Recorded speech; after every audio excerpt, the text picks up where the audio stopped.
Hey folks, welcome back to the DarkHorse Podcast Livestream 110 edition. We are broadcasting from separate rooms, though we know this is not likely to contain this particular pathogen, but here we are. Heather, can you hear me? I can. Excellent, I can hear you. Yep. So I think we're ready to engage, questions, and maybe we'll come up with, some answers. We get a lot of great questions this week. I think there is some pent-up questioning. That can happen.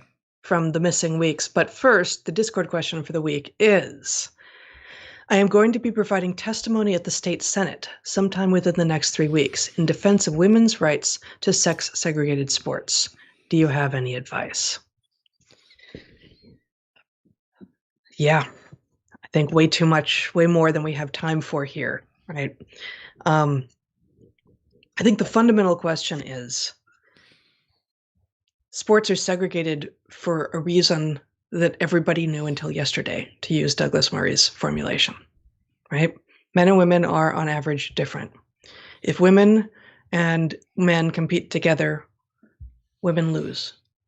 There are sports in which men and women co-ed games are functional, but an all-male team against an all-female team, the male team wins. That's what Title IX is about in the US, right? What has happened is a conflation of sex with gender. Gender, how it is that you feel you should present, what it is, which of the sort of traditional or stereotypical roles that you are drawn to, whether or not it's building things and doing math or easing people's problems by spending long hours talking with them, has more to do with gender than with sex. Gender follows from sex, but it's not the same thing. So no one ever thought that there should be gender segregated sports. That doesn't mean anything, and it doesn't make any sense, in part because apparently you are the gender you say you are. So sex is biological and real and immutable in mammals, and we have a long history of reasons, both legal and evolutionary, that are established, that by which we know that sex segregated sports is the way that women end up being allowed to compete on an even playing field. Once you start allowing people to declare themselves female and confuse gender with sex, you obliterate the protections that women have, and you therefore have destroyed women's sports. Yeah, I would just add there's something so odd about the idea that anybody expects us to explain this, and that the implication is that if we can explain it clearly enough, then we will win. But the fact that we have failed to explain it clearly is the reason that they are desegregating sports in this crazy way. And the answer is no. Everybody understands this, and those who claim not to understand this are pretending. So where does their indifference to the rights of women come from? Yeah, there it is. Good. That's a good line. All right. First question from today from darkhorsesubmissions.com. Hello from Canada. I'm sure you're aware of the insanity we are going through. I feel like Canada is one of the test territories for the global plan. Am I just paranoid? Am I losing it? Do you still think there's a way out of this? Thank you so much, from the you guys are punk rock guy, which you are. Hug. Yeah, there are ways out of this. We are going to have to stand up. We're going to have to rise up against these officials who, whatever the explanation, are completely botching the response to the pandemic, and they are putting us in a great deal of danger, and not just us, but our children. And yeah, Canada is ahead of the U.S. Australia appears to be ahead of the U.S. in terms of the tyrannical nonsense. And the U.S. has not yet played its role in becoming part of the resistance, but really it's all tied up in there. I think the fundamental difference between this and prior outbreaks of tyranny is that because this one's global in some sense, the resistance movement has to be as well. And anyway, don't give up hope. Yes, we are we are going to find ourselves in battle, and it's one that we have to win. Yeah, that's right. That's right.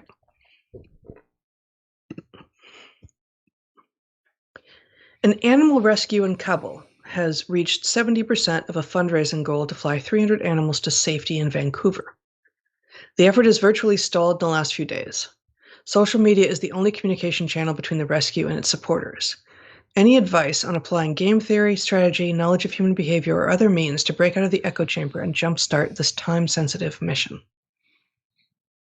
Boy, I wish I knew more of what this is about. I mean, Yeah, I agree. This struck me as so surprising and so out of any context that I'm familiar with that I have a hard time knowing how to respond on this one.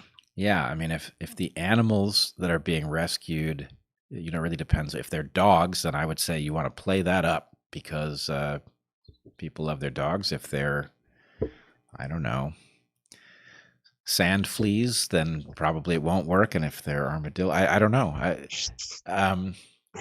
don't think. I mean, I may be excuse me, behind in my biogeography, but I don't think there are any armadillos in Afghanistan. Yeah, I'm not actually sure if there are or there aren't.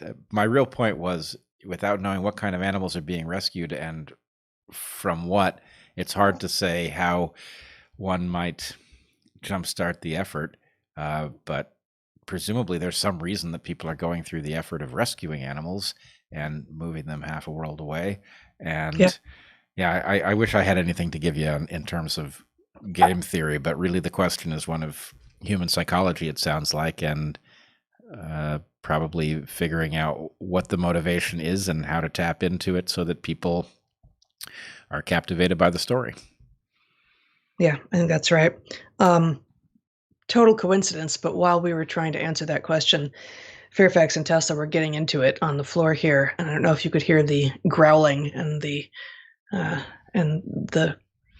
cat noises, but if you could, that was not the animals not being rescued from Afghanistan, but our two cats going at it. So, it was the ongoing case of spy versus spy that we have in our environment. Yes, exactly. Okay. So sorry for a really inadequate answer on that question, which I knew we would give because I don't know enough about what to say there. Here we have two quotes from C.S. Lewis with a link to the full essay. Two different links, two different quotations from C.S. Lewis.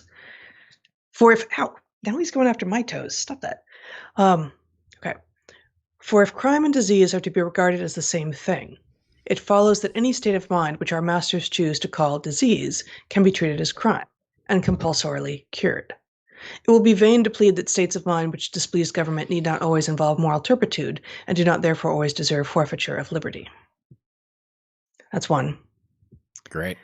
And second, again from C.S. Lewis, this very kindness stings with intolerable insult.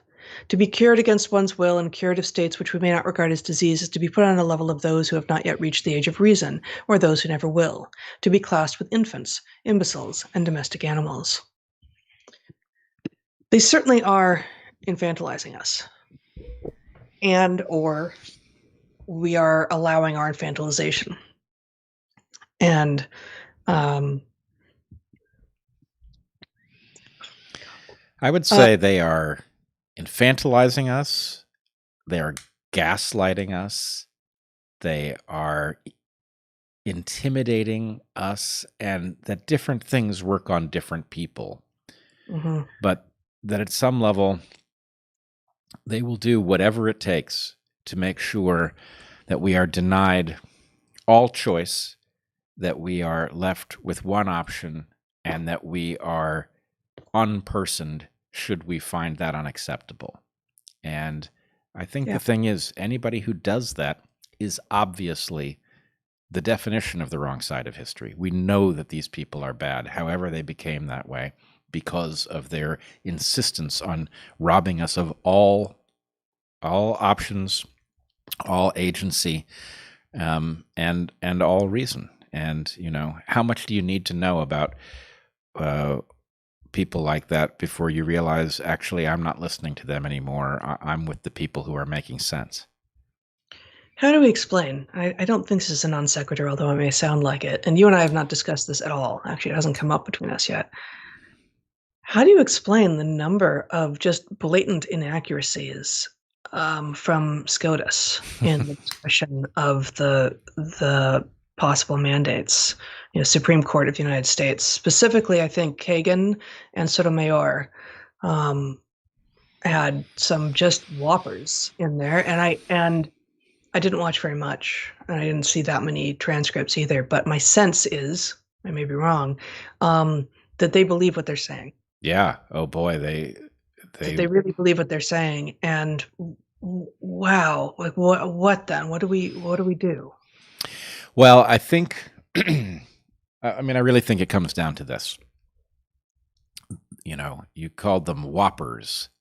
We might call them whoppers, right? What now? From WAPO, from the Washington Post, and I think the thing is, look, let's be kind to our Supreme Court justices. These people live in a very visible position at the head of officialdom.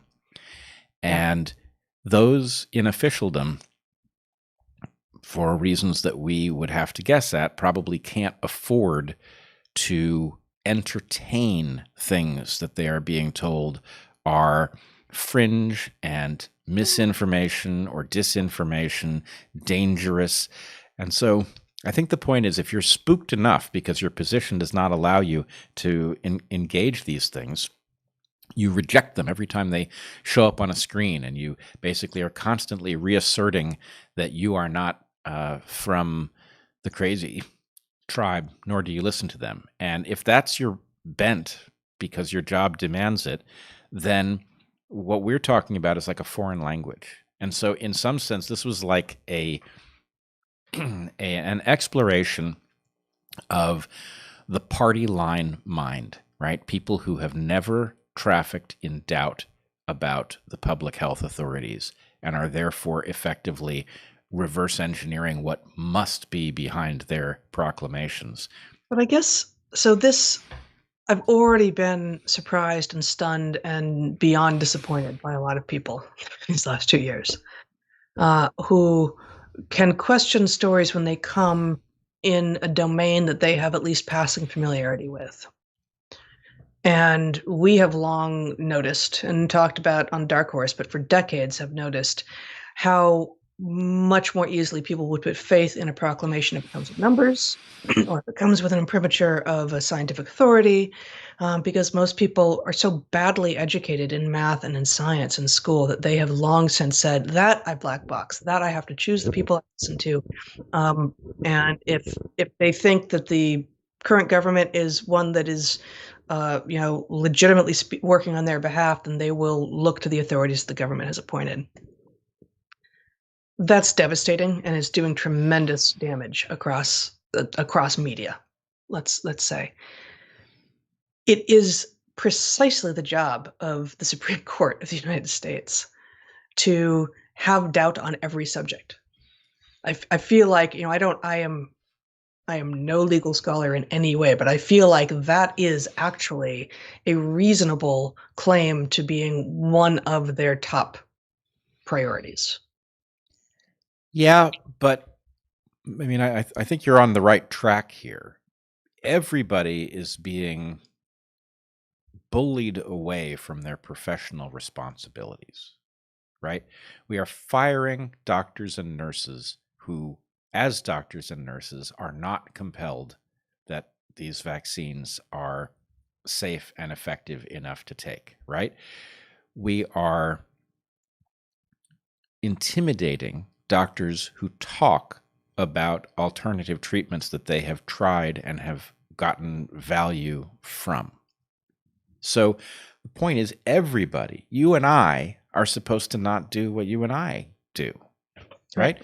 We're trained to look into complex systems and to understand them even in light of imperfect evidence. That's what evolutionary biologists do. We never have randomized controlled trials. We're always dealing with data sets that are confusing and imperfect and deeply incomplete. And so, we're not supposed to be doing that now. Why? Because this is that kind of emergency.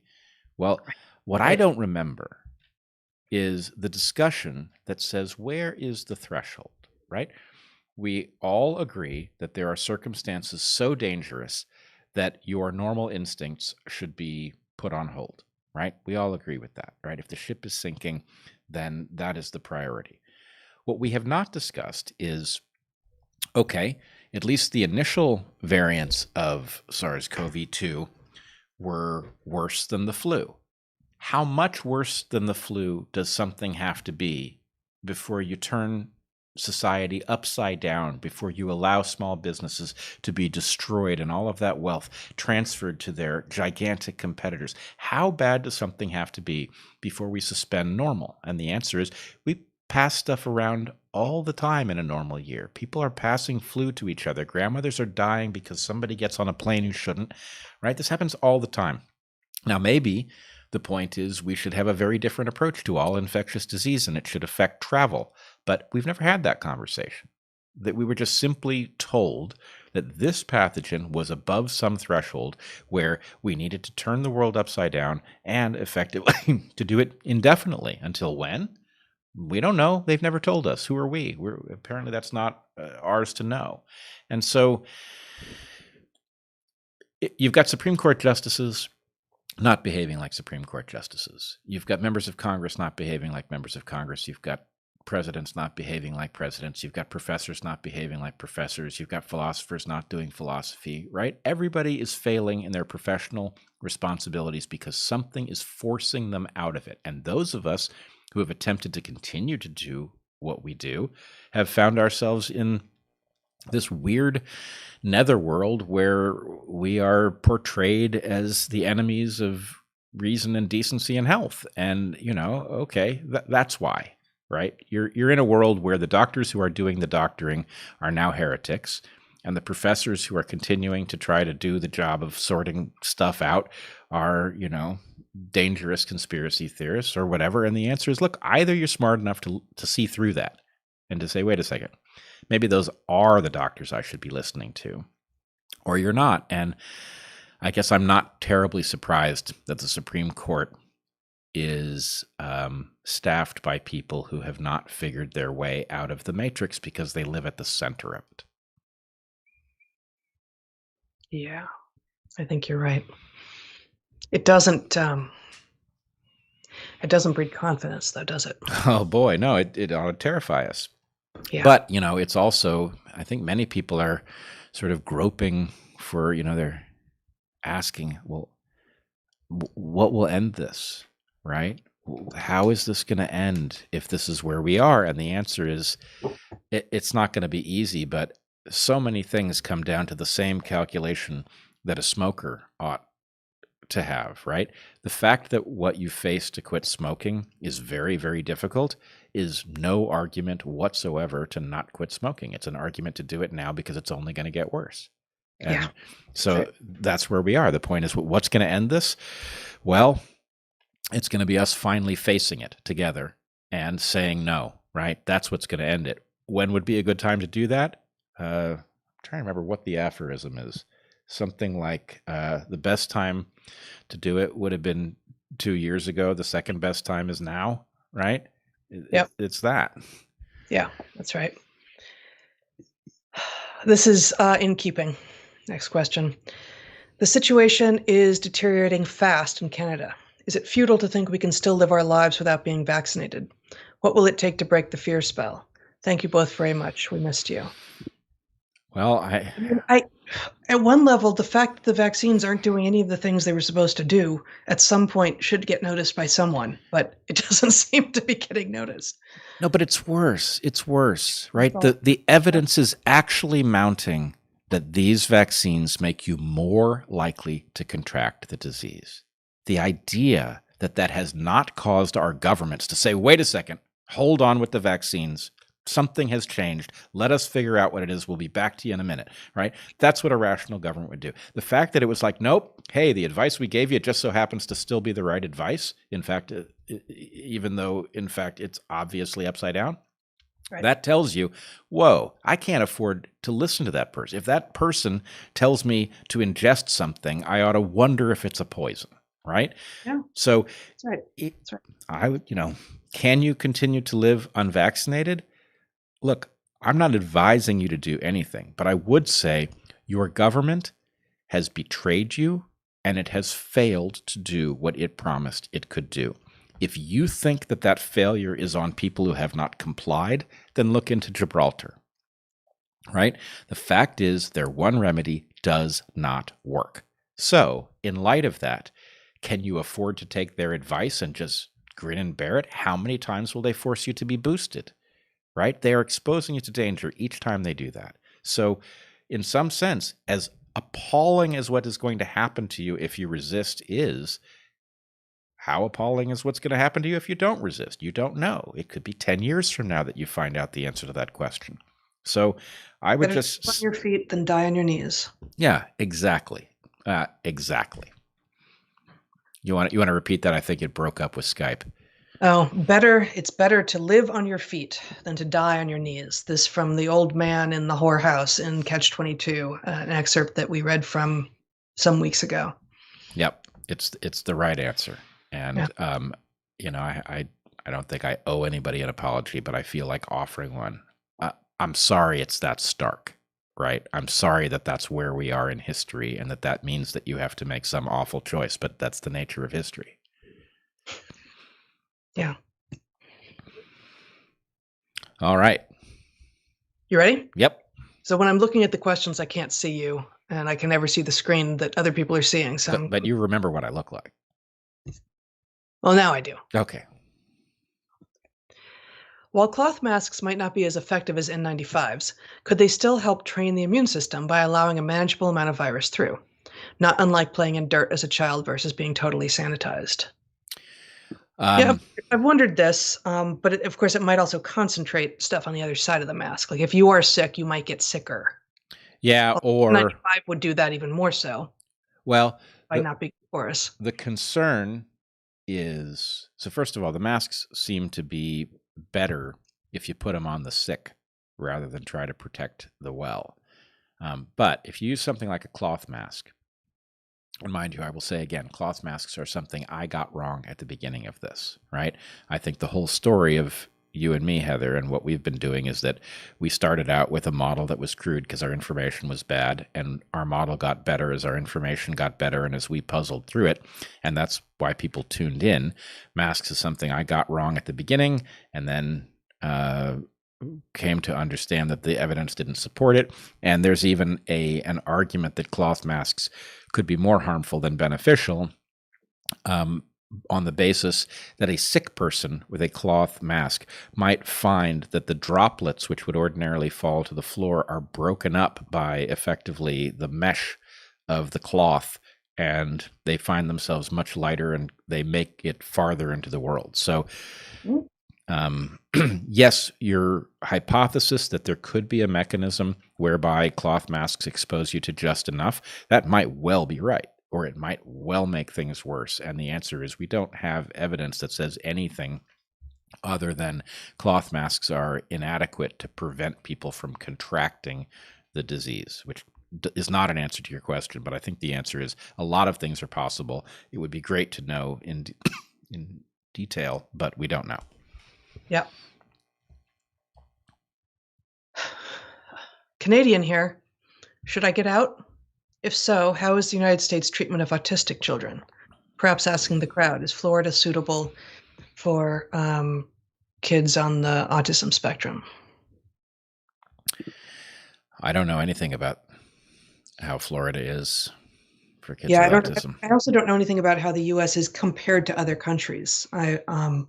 I've had friends who have done clinical work with autistic kids, and I think like with so much, I mean, probably every system ever, but certainly in the United States, in healthcare, the care that you will get is dependent entirely on circumstance. And in part, that circumstance is just luck. In part, it's money and access and who you know. And in part, it's luck. And the fact that we seem to know very little about what we should be doing for people across all of these medical domains means that what's considered the best may not be the best anyway. So it may, just add that to your model as well. But I have no knowledge about Florida compared to the other states. I will say that there seems to be some good treatment for some people on the autism spectrum in the United States, but again, highly patchy. Yes, and I will just say, having nothing to do with the autism, the very fact of our for-profit healthcare system, I have been persuaded by Dr. Rolligator, among others, that single payer actually opens up the prospect of medical authoritarianism in a way that a for-profit system built around choice does not. That said, a single payer system, at least probably, I don't know whether it covers autism. I presume that it does. And if it does, that's a big step down that you would face in coming to Florida. Yeah, that's right. Sorry, I'm just looking through questions now. We got a bunch more came in. I don't know the answer to this, but since you recently said it, can you point me to some evidence that vaccinated people are more likely than unvaccinated to get Omicron? So far, I'm following Dr. Malone's feed. Love you both. That is a good question. I've seen several things. One led to a very confusing paper, which I'm still slogging my way through. So I don't have the goods to deliver. But I think I should say the evidence on this is changing rapidly, and it seems to be headed in that direction. But B, even the evidence we have is a little bit hard to parse. So I'm working on getting something to point to, but I don't have it. Okay. Not exactly a similar type of question, but okay.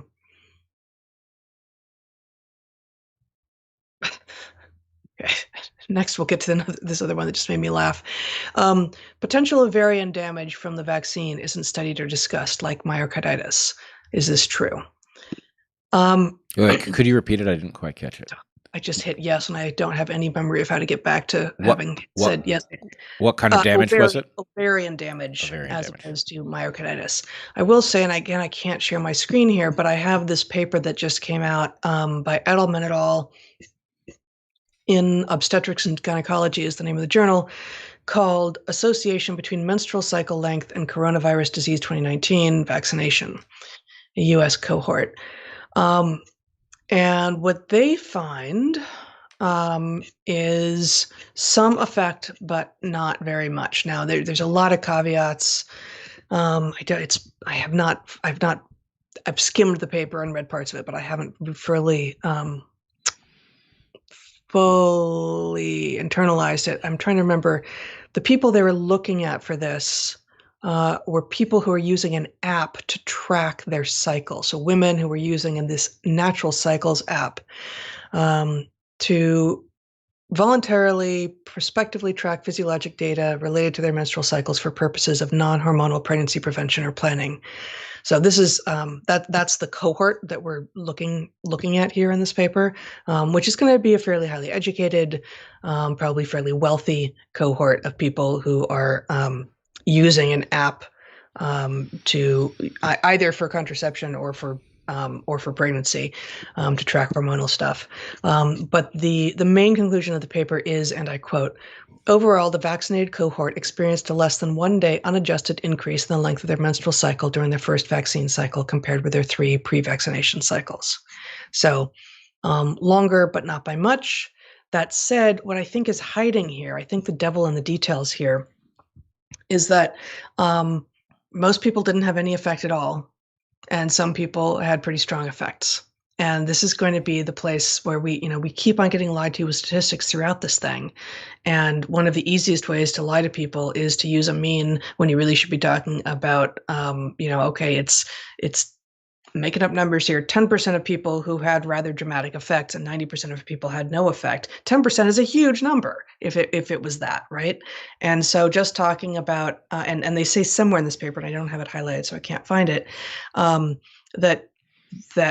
that less than that 1 day difference in menstrual cycles among the vaccinated versus among the vaccinated compared to their pre-vaccinated state, compared to among the unvaccinated compared to the same time period, is very small, but it's probably so small because so many people had no effect at all, and that many of the people who had an effect had a larger effect. So this is beginning to be consistent with a lot of what we're hearing, that, maybe it's about the batches, maybe it's about some people being particularly susceptible to the lipid nanoparticles, who knows? Could be about where in the cycle, actually. Well, there is actually some evidence here that if you got the 2 shots both within the same cycle, then you tended to have a 2-day delay. So there is that too. But that to the extent that these vaccines are not good for you, that doesn't mean that maybe even the majority of people who get them don't do just fine. Just like any of the toxins that we are exposed to, some people will be just fine, and that will be due to vagaries of genetics and circumstance and everything else. Could be also downstream of the question of the aspiration of the shot itself, something Yeah. John Campbell explored at length. So you could imagine that if it doesn't hit a vein for most people, and it does hit a vein for a small number of people, and in women for whom it went into a vein, then it's much more likely to find its way to the ovaries in concentrations that matter, something like that, right? Yep. I'm not saying that is what it is. I'm saying it's a hypothesis about what it might be. I will also say it's not the only line of evidence here. If I'm recalling correctly, the initial concern about ovaries came from a study in rodents, a Japanese study in which there was a concentration in ovaries of, I think it was rats. Yeah. So in any case, the point is you've got multiple lines of evidence saying you've got an interaction between, A and B, and that's reason for extreme caution. So anyway, that's where we are. Exactly.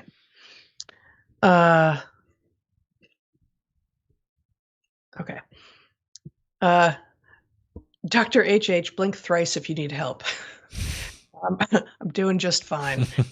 We're doing just fine. We're putting on a show here. I've talked to friends about lab leak and vaccines. That was the first part of this question. The rest of it is an actual question, I think. I've talked to friends about lab leak and vaccines. All were convinced that I was worshiping Alec Jones. I haven't lost friends yet, but it feels lonely. Do you see any signs of hope?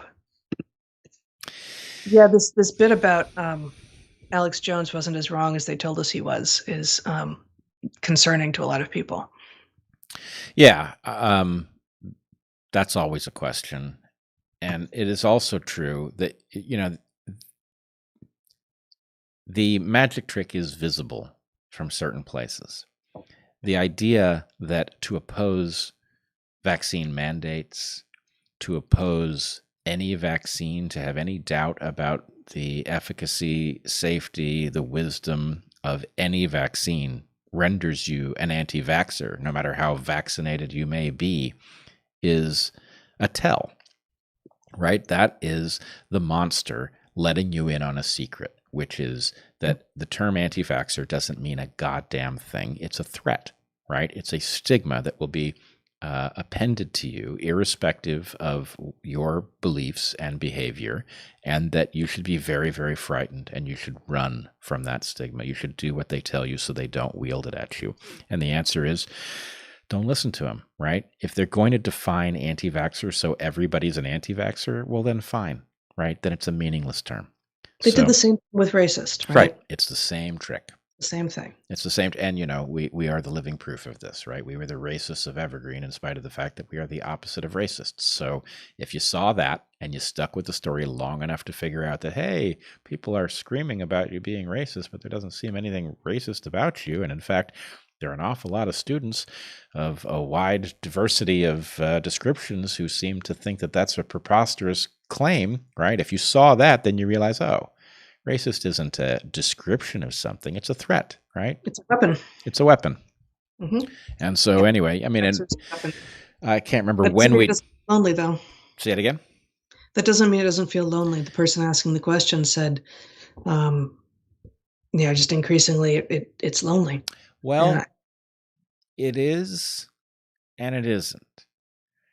Depending upon the circumstances of your life, it may be that you don't have anyone to find.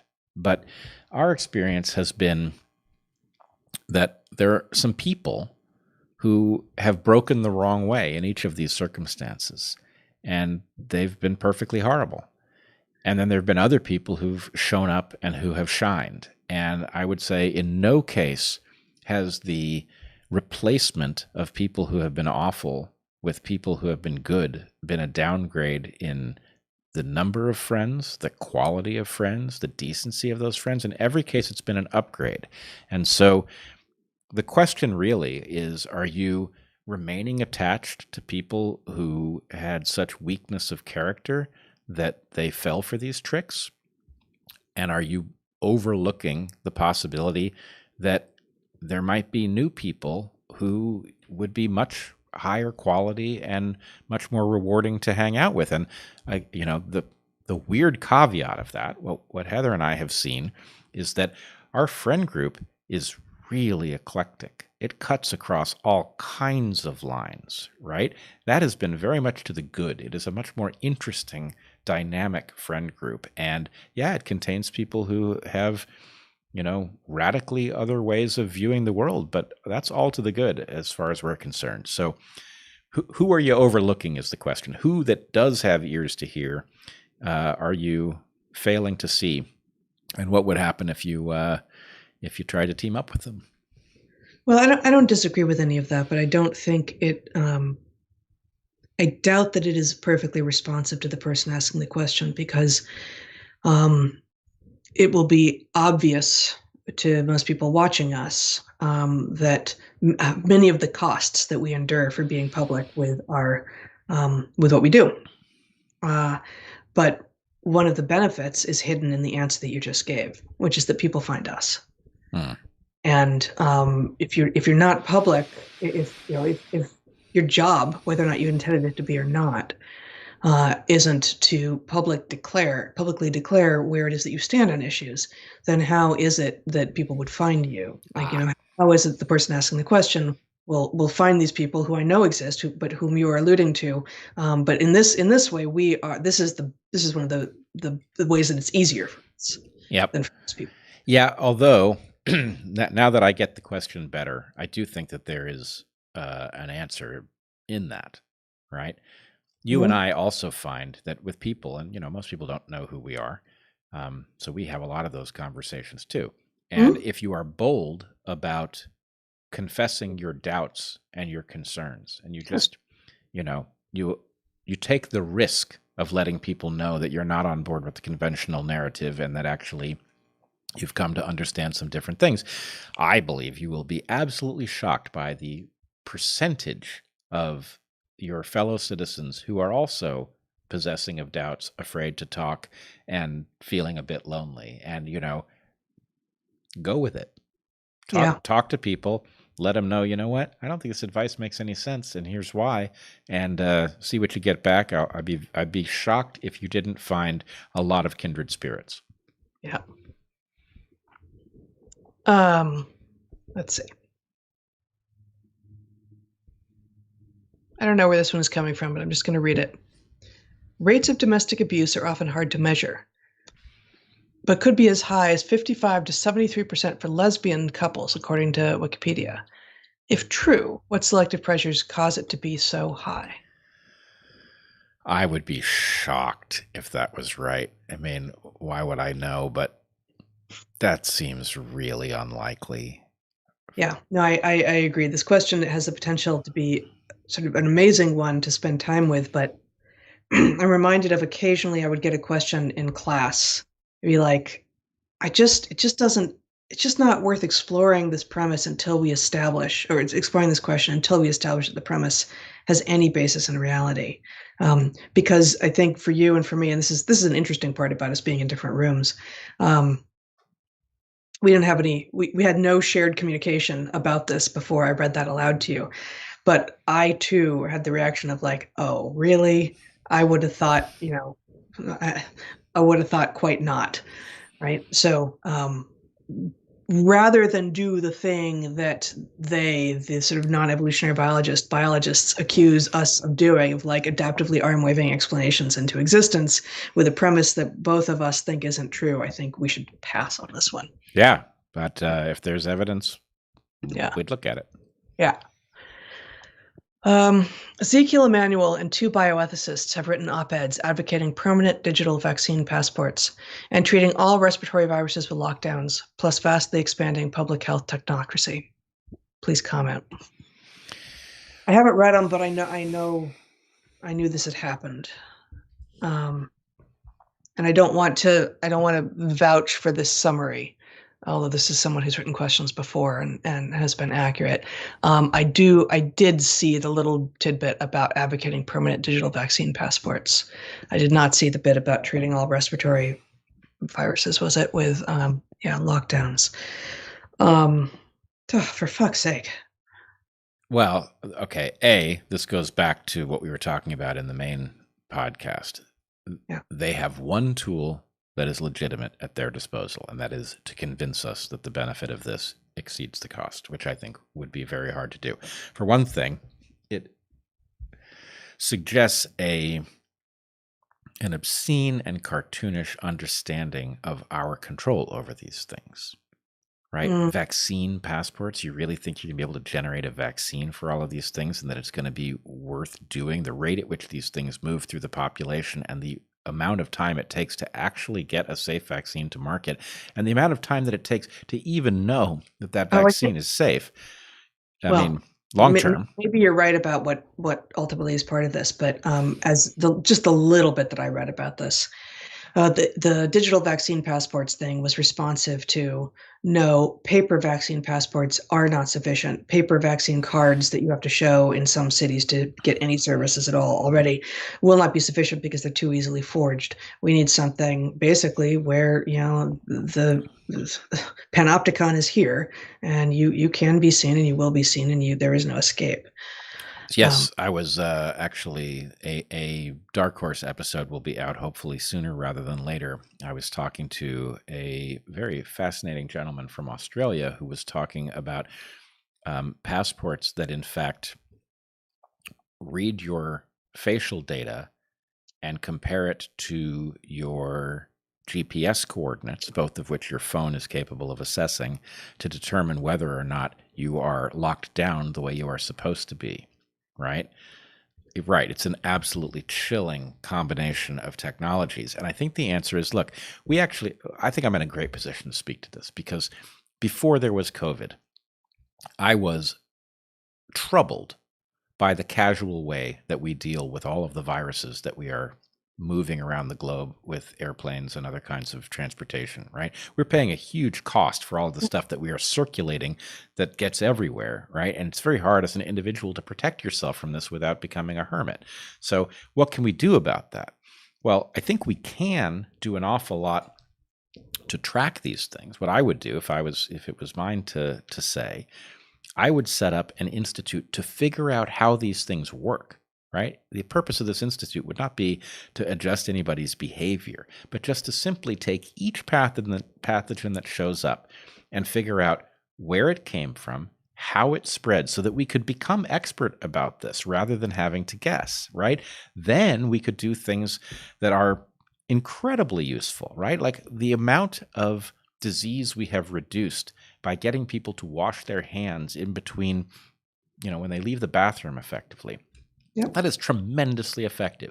The amount of health that we have preserved by getting sewage segregated from drinking water, right? There are a lot of things. The bang for the buck that you get for very simple measures can be absolutely huge. So knowing more would be very useful.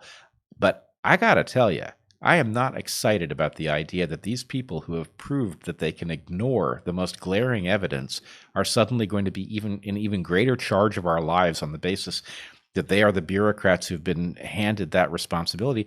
No frickin' way. These people are not up to the challenge. No. I don't know if they're, not smart enough or just too corrupt. It's one or both of those things. But damn it, can't you see they don't know how to control disease? I'm shocked, frankly, in this case, that Emmanuel is in that cohort. But there he is. It's also true that a virus to you is not the same thing as a virus to me, as we are experiencing. Presumably you and I have both been exposed to the same thing, and we have responded differently to it. And we all have experiences like this in our life where someone gets really sick from some pathogen, and it could only be the same pathogen, and their friend, their lover, their mother, whatever it is, has a totally different presentation. And it's not just ones of scale, but also of quality, right? Viruses affect different people different ways depending on other true things about their life, including how healthy they are, and whether or not they're vitamin D deficient, and whether or not they're obese, and whether or not they have other underlying conditions, and and how active they are, and all of these things. And those public health interventions that you mentioned, that the US and the rest of the weird world basically got on board in, I don't know, starting with the Industrial Revolution-ish through the middle of the 20th century, clean drinking water. We grew up in one of the most polluted cities on earth in LA in the 70s, but they got their act together, clean air to breathe, got the lead out of the gasoline. We have clean drinking water. We're putting more and more crap on our food. Those of us who can afford to try to eat only the food without all the crap on it. But we have, and then sewage treatment, right? Clean drinking water and not having to run into your own efflux. All of these things help you be healthier so that you can resist the viruses that are around and will always be around anyway. These are the things we should be maximizing here and everywhere for public health. This is what should be happening, for instance, in Africa, not a focus on vaccines. All right, I'm going to add one thing to this, right? And you and I have been on this for many, many months. I don't believe that any public health authority who has not pointed out the hazard of vitamin D deficiency, its role in disease vulnerability, and recommended a course of action in which individuals can become more robust in the face of disease. I don't believe that any authority that hasn't done that is in a position to tell you anything about your health relative to infectious disease. And yes, that goes for you, Dr. Fauci. Mm-hmm. The fact is, this is the lowest hanging fruit on the tree. And everybody who's looked into it knows that. And for you not to recommend it is for you to expose people to needless disease. So I don't want to hear about vaccine passports, and I don't want to hear about digitalization and facial recognition and, lockdowns for colds and flu until people deal with all of the easy, safe, low interference measures that we haven't done yet. Right? Those things come first before we talk about anything exotic. Yep.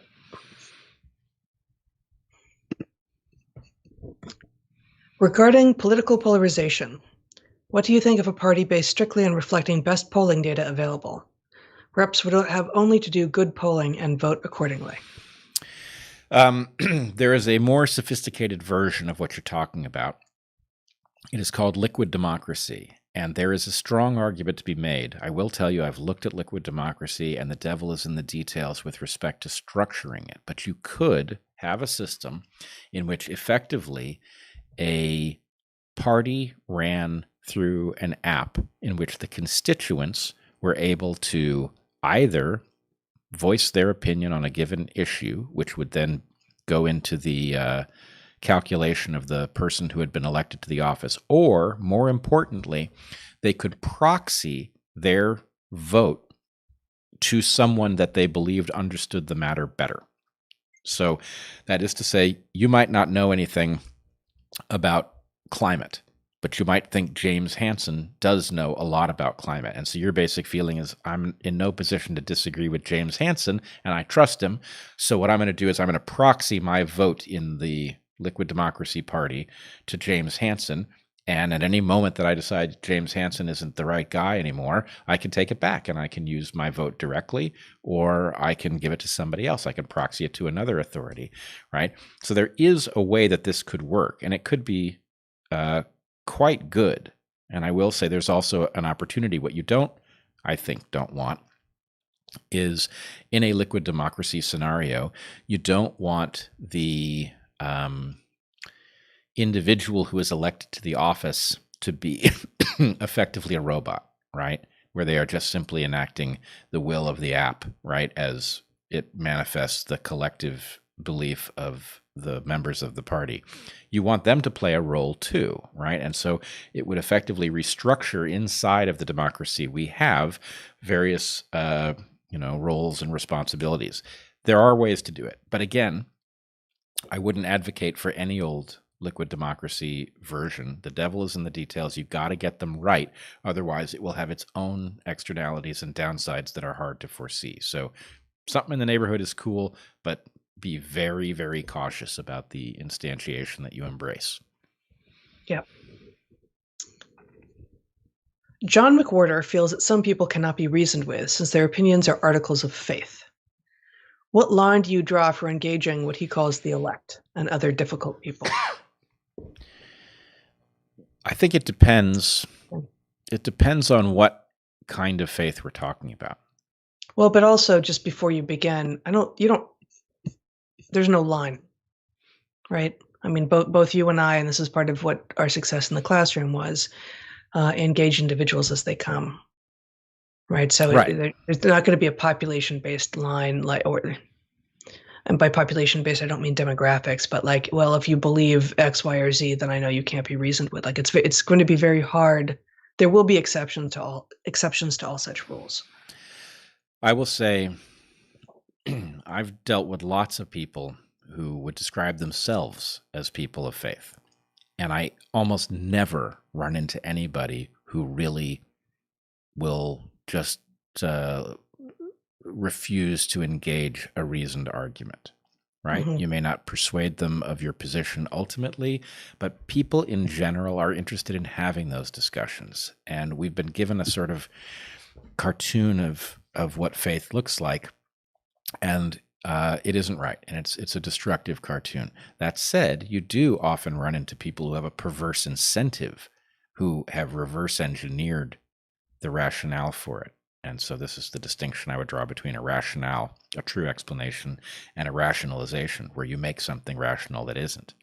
And in any case, what I would say is if you run into somebody who really is just simply impervious to reason, it's probably because the incentives make it impossible for them to contemplate an alternative, right? It may be that the social incentives in their environment force them to embrace the idea that there is a continuum of sexes, for example, right? That person may think, well, if I engage an argument that says actually really there are just two sexes, who's going to talk to me? None of my friends are going to talk to me again. So that's a perverse incentive, and it will result in something that looks like faith, but really what it is a calculation of incentives. Have you heard of Minds.com? Like Twitter, Getter, Gab, but open source code, transparent algorithm. This seems like the way to go. I have. I like open source as a underlying technology. I worry about the ownership of all of these things, that even somebody who starts a platform and says, look, here are the rules that make for a really good platform, right? We're going to protect free exchange of ideas, et cetera, et cetera. Somebody can set that thing in motion. Everybody can sign up for it, and then it can go public. And then suddenly it's exposed to the same perverse incentives as everything else. So we need to think about how not only to generate a better platform, but to stabilize a better platform. And we're going to have to, because we've seen what is, Twitter has become a schoolyard bully. And that's going to happen to every platform that doesn't figure out how to rule that out from the get-go. Ask Zach where we're at time-wise. Hey, Zach. It's a little bit hard to say for various reasons. I have no idea. Zach says it's a complex question, that time may not be what we think it is. You ask him what he's on? Yeah. Are you doing drugs, Zach? Hold on. You're at 55 minutes. We're at 55 minutes. Okay. We have time for a few more here. Women are born with all of our eggs. Would ovarian toxins be a primary risk to our fertility? Should infertility be seen through a public health lens? So this turns out, I think, that we aren't born with all of our eggs, but that was a slightly oversimplification. That was a slight oversimplification of what is actually true. Some new information that came out, in the aughts, maybe? I'm trying to think of when, but that it's certainly true that that we're born with a lot of our eggs, and that the rate of production slows down dramatically with time. And that when you're, every week is, that would be terrible. Every month as you ovulate, you're not producing a new, you're not releasing a newly produced egg. You may be releasing an egg that was actually formed when you were still in utero inside your mother. But yes, because we have all or most of all of our eggs on board at any point in our prepubescent or adult lives, that does mean that toxins that did go into the ovaries could be potentially damaging and have fertility effects that we might not know for a very long time. Yeah.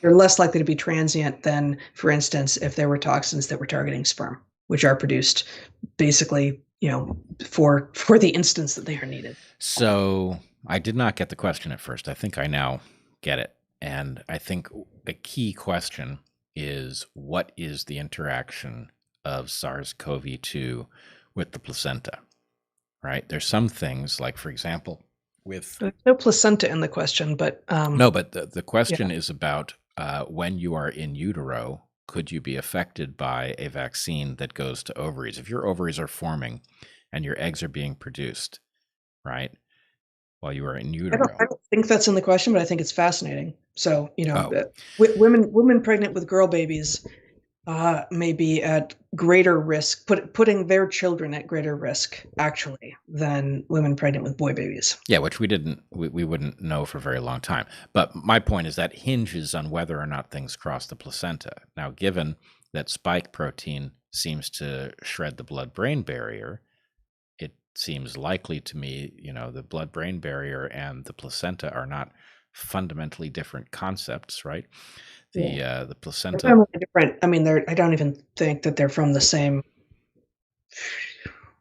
I can't even figure out what embryonic tissue they're from developmentally.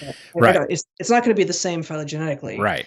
I'm not saying it is. I'm saying that the job that these things do is to insulate these two systems with a semi-permeable barrier. And that semi-permeable barrier, in the case of placenta, is spectacularly capable. In fact, it keeps an HIV-infected mother from infecting her offspring. Offspring are typically, when they are infected during birth, where there's blood.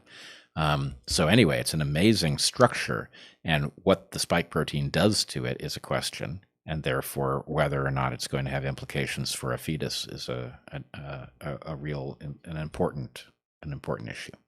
Indeed. As a conservative libertarian, it's not that there can't ever be a government solution to the types of problems you mentioned.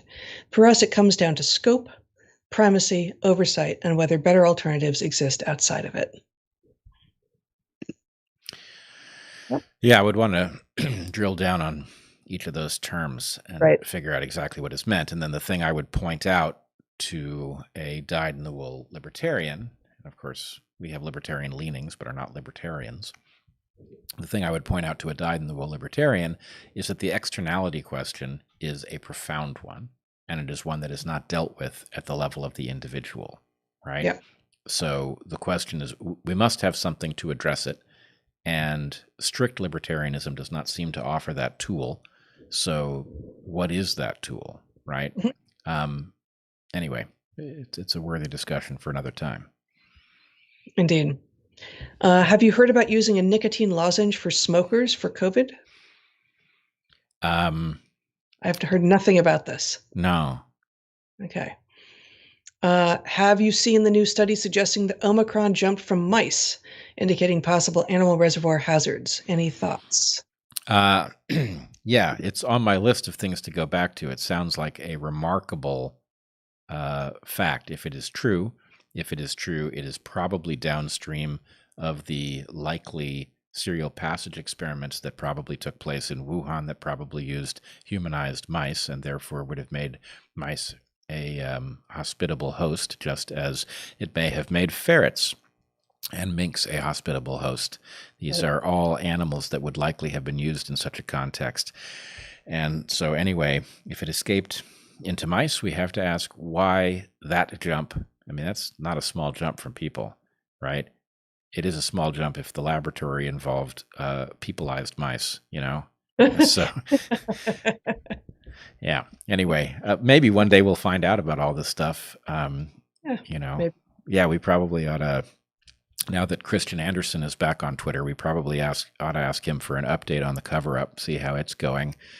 Was he off Twitter for a while? Oh yeah, he was off Twitter. He was driven off Twitter by people who kept saying factual stuff to him that he couldn't respond to because of the Twitter did send Christian off Twitter. The truth, the irritation of people with facts sent Anderson off Twitter.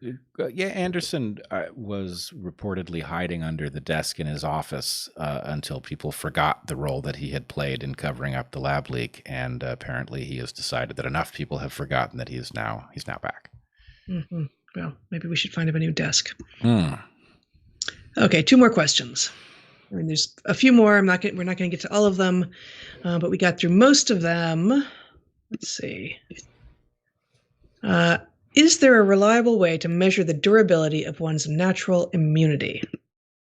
Is there a reliable way to measure the durability? Well, here's the problem. So there's 2 ways that you can interpret that question, which is, do you have immunity at the moment from having been exposed to COVID in the past? And there are various questions about whether or not, circulating antibodies and such are a good measure. But the potentially more interesting question is there any way to know, a month out from having had COVID, whether or not your immunity will, persist forever, as it seems often to do, or not? And I don't think we have an answer to that at all. I don't think we have a perfect answer, but I think we have a kind of way in. First of all, I would say antibodies are certain to be a terrible measure, right? That we have been sold the idea that antibodies are the end all and be all of immunity by people who just so happen to be in the business of selling crappy vaccines that generate a temporary boost in antibodies. So anyway, that's a sales pitch and we should get over it. The best immunity comes from T cells, which have something antibody-like on their surface, but you can't just go in and measure the T cells in the same way that you can measure the circulating antibodies. So antibodies... Do we have a good measure? No, that's the problem, is that actually it's a tricky question. So we can measure antibodies easily, and so we choose to measure. It's a tyranny of metrics thing, right? Antibodies are easy to measure, but they also, as a function of a healthy response to a pathogen with which you have been infected, will drop precipitously after that infection, right? Because if your immunity has been housed over in T cell land, where it is best, then the point is those antibodies, there's some optimal level, and it's not a high number. So you expect antibody levels to drop. So anyway, the point is, what you want to know is your durable immunity there, and how permanent is it, which is going to be a function of a couple things. 1, how good is the memory on the immune system side? And 2, how rapidly changing is the pathogen so that the memory is actually useful, right? So the evolution of a pathogen can cause a robust immune response to be irrelevant, because by the time you get your next encounter, it doesn't look the same. So what you want to know is, across a population, we should probably assume something like a normal distribution, or maybe it's a power law, that would describe how long people's immunity lasts, right? And so if the immunity is not going to be very long lasting for a given pathogen and its interaction with the immune system, then you would expect some people to get readily reinfected, right? People who are on the low end of that distribution, they should be very vulnerable to a second infection. Mm-hmm. To the extent that you have few documented cases of anybody getting a second infection, then that suggests it's likely to be very long-lived because that tail of the distribution is also very well protected. So that's not a perfect proxy, but that's how I would look at it complex systems-wise. Well, but I mean, there's also the question of how distantly related is the virus that you are now exposed to from the virus that you have immunity to. So if Omicron is so different from Delta that the anecdotal reports that we hear of people who were sick last summer and then again sick a month ago are true, that is consistent with actually you won't get Delta again, but Right. But Omicron might put forth a new form that you could be susceptible to because it's different enough from the one that you now have natural immunity to. Yeah, I mean, I think that's a different way of saying the same thing about the rate of evolution of the pathogen. The basic point is immunity depends on similarity between Right. the thing that you became immune to and the thing that you encounter, and a rate of change that is sufficient will outstrip that at some point. Precisely. Yeah. Okay. One last question. Why didn't birds just evolve back into dinosaurs? They did, and they always are. All moments of every day. I mean, they never stop being dinosaurs is the thing, right? Wow, you've picked as a last question one that then, leads to an hour-long lecture. But the fact is, you are a member of every clade to which you have what? To which you once belonged. To which you once belonged. Yes, you never exit one of the, penguins don't stop being birds because they stopped flying. So let's just do this precisely. Once a meat eater, not always a meat eater, right? Like meat eaters can become fruit eaters, and that doesn't mean that they're still meat eaters at heart. Like we can actually change functionally, ecologically into something different. You don't retain all of the ecological things all of your ancestors were, or all of the functional things all of your ancestors were. Yeah. But phylogenetically, in terms of your history and our naming of the groups of that history, once an animal, always an animal. Once a vertebrate, always a vertebrate. Once a tetrapod, always a tetrapod. Even if you go and lose your limbs and become a snake, you're still a tetrapod, four-legged tetrapod, even though you don't have the four legs that are the reason for the name of the thing. Once a mammal, always a mammal. Even if some mammal evolves, it doesn't have mammary glands, and so it doesn't have the eponymous trait, but it's still a member of the group. So dinosaurs evolved, and out of them emerged birds. So birds are still dinosaurs, even though we don't think of them as such. I do, but contained in that is the example that you need to keep in mind. So what Heather's saying is you've got functional descriptions, like something is warm-blooded or carnivorous, and then you've got phylogenetic distinctions. Something is a marsupial or an animal. You never leave a phylogenetic group, right? They are nested sets, completely nested, one within another. So for the example of tetrapods sounds like it is a description of a four-legged animal, right? But it is a phylogenetic description of a group that was initially four-legged and in which most of the members still are. They don't have to be, but they are. But snakes are in the tetrapods, even though they have no limbs, because they are historically there. They are not, however, quadrupeds. Quadruped means has four legs, right? Tetrapod means a functional distinction, whereas tetrapod is a phylogenetic distinction. And there's no way to know that from the words. Right. You have to be clued in and have some biology background. But the historical distinction, you don't leave an historical group that you belong to, because that time has passed. Like you're in it forever, regardless of whether or not you still look like any of the other members of the group. Right. And so anyway, I wrote an essay years ago on being a fish. And the basic point is, look, you are a fish. In fact, half of fish are tetrapods, right?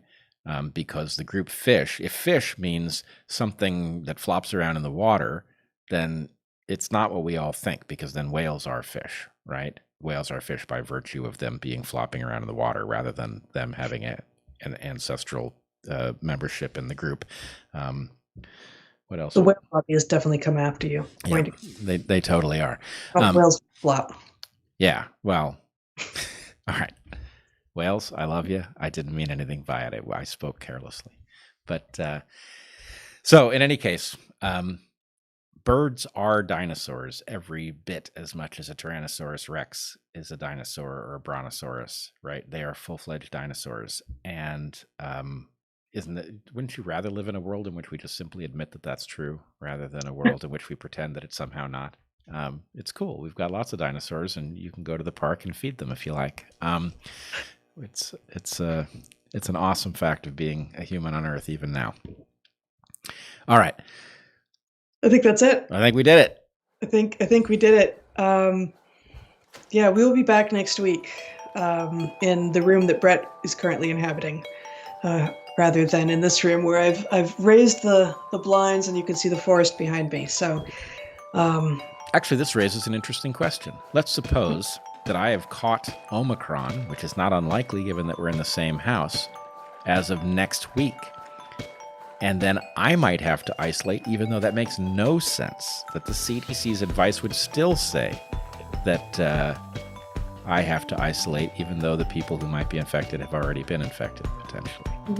You really don't want me to say on air what I'm thinking right now. All right. About the CDC. Oh, yeah.